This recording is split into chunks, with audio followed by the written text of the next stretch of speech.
So I think I've been thinking about it for a long time. I think the pandemic really tipped me onto this side when we realized how much people needed more philanthropic support to support the kind of research that is and practice that is happening at NIMHANS, at NCBS. And so we added mental health to the philanthropy portfolio.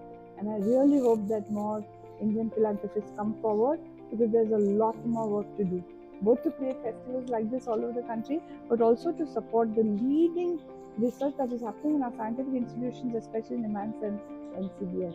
So we're very happy to be doing this together with them as a festival to celebrate mental health, not just to keep thinking about the downside. Oh, there are mental illnesses. Of course there is illness in this world, but there is also our ability to celebrate and to be resilient, and that's what we are focusing on here.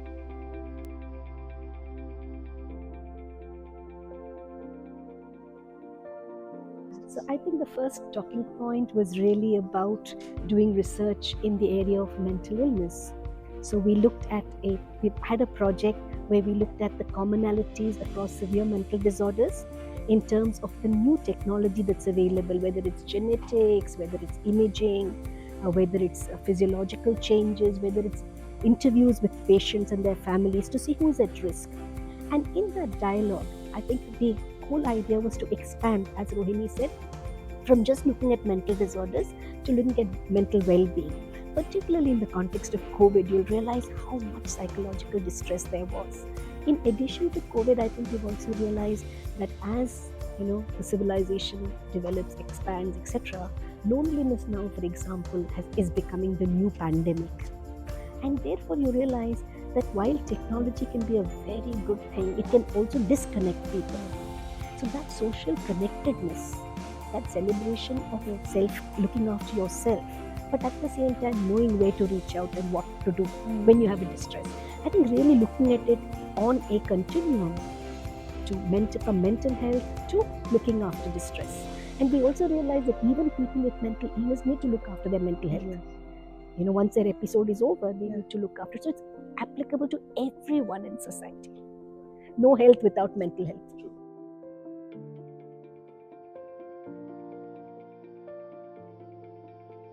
So that's the beauty of a festival like this, that it's truly a public festival. It's open to everybody. We have a children's section, so little ones can come, read aloud, sing along, and then all the way we hope senior citizens will come, because we have panels and discussions for every age group. We have activities for every age group, so it's for everyone.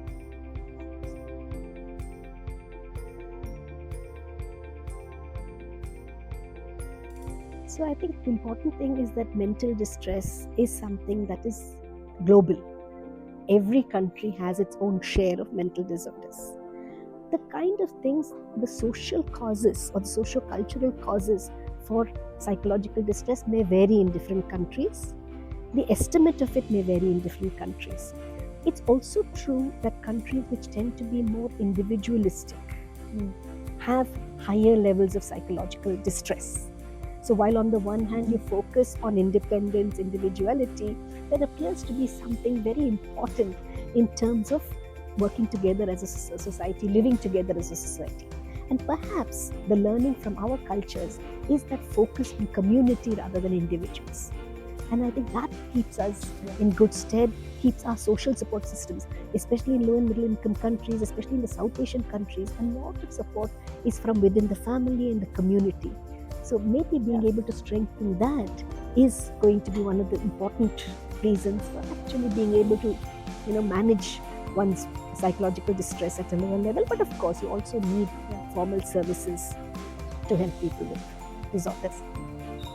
Yeah, I think that one comment on that is, we have learned from all the evidence piling up from around the world that you can actually need not link material well-being to mental well-being.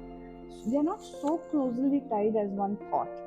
Of course, you need to be able to thrive, you need the conditions to thrive, but it's really a very personal response to things that has to be built up in the face of all sorts of adversity. And I think you can't automatically say if you're richer, you're mentally better. it may not be true. So really what you're saying is so important, because we did a study Yeah. on urban mental well-being, and we realized that most people experience a certain good amount of mental health, Right. but the causes of psychological distress very often is day-to-day hassles. And like you said, I think the richer you are, at the different spectrums, Yeah. either extremely poor or extremely Extremely rich, you do have higher levels of mental health morbidity. Yes. So I think that's something that's well shown by research, both the ends of the spectrum.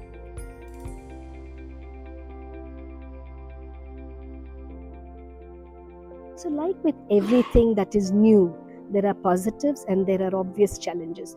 So one of the greatest positives is the way social media has actually connected us. And if you look at the example of COVID, again, the way people came together, helped each other, reached out to each other is enormous. Even people who were in different countries were able to support their families because of technology.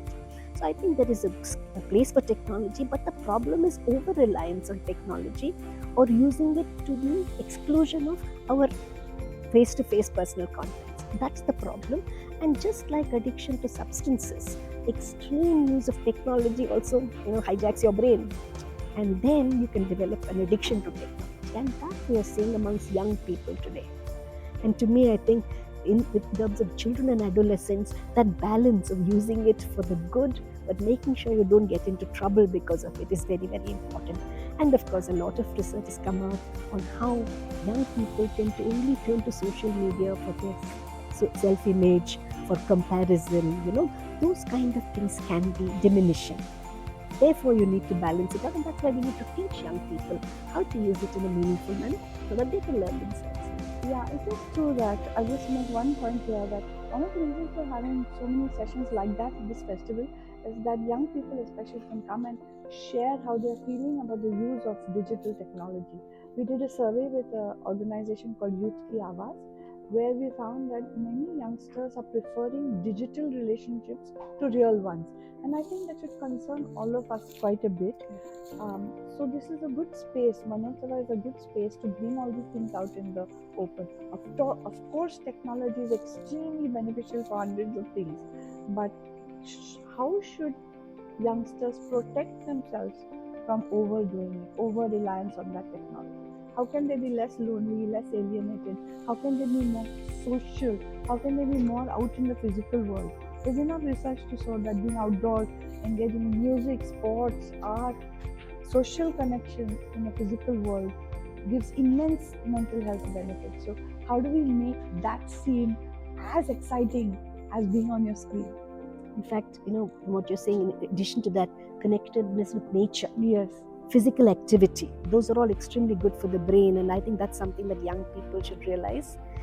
Because we have such a big problem, we've started something called the Shut Clinic in Nemans, which looks at the healthy use of technology and also helps kids actually control how much of technology they use in what context, and also talks about building up their self-confidence, the other things that we do.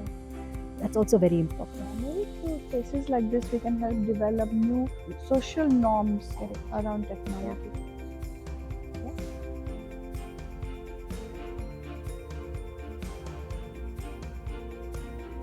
Yeah, so I think the first important thing for everyone to understand is self-care.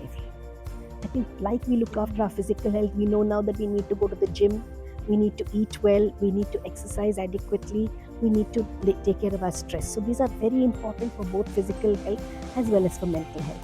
The other aspect is the social health and well-being, and I think that is something that we need to focus on. We do it intuitively, we don't do it in a proactive kind of manner, so that's something that we need to do. So self-care on the one hand, identifying and recognizing that in certain situations we can all become distressed. When we lose somebody, when something goes wrong, relationships go for a toss, don't sleep well.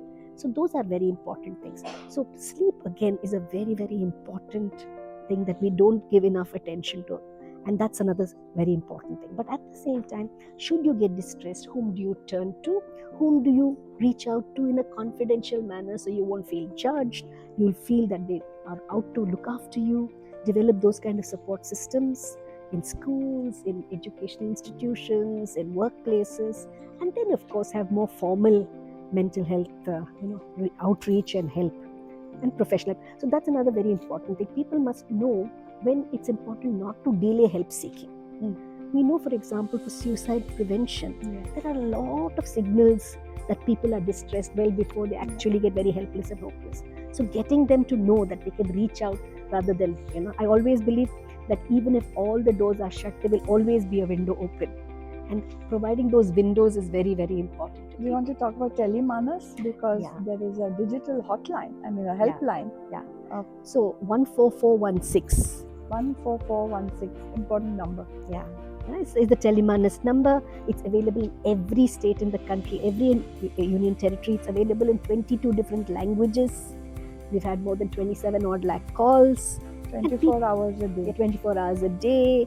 And the most important thing is the reasons people call it because they can't sleep, because they're very upset, because somebody in their family suddenly became violent without reason. Some of the things can be handled by the counselor, but equally it can be handled by referring to a nearby facility. And a lot of people don't know about these facilities. So I think providing awareness is extremely important.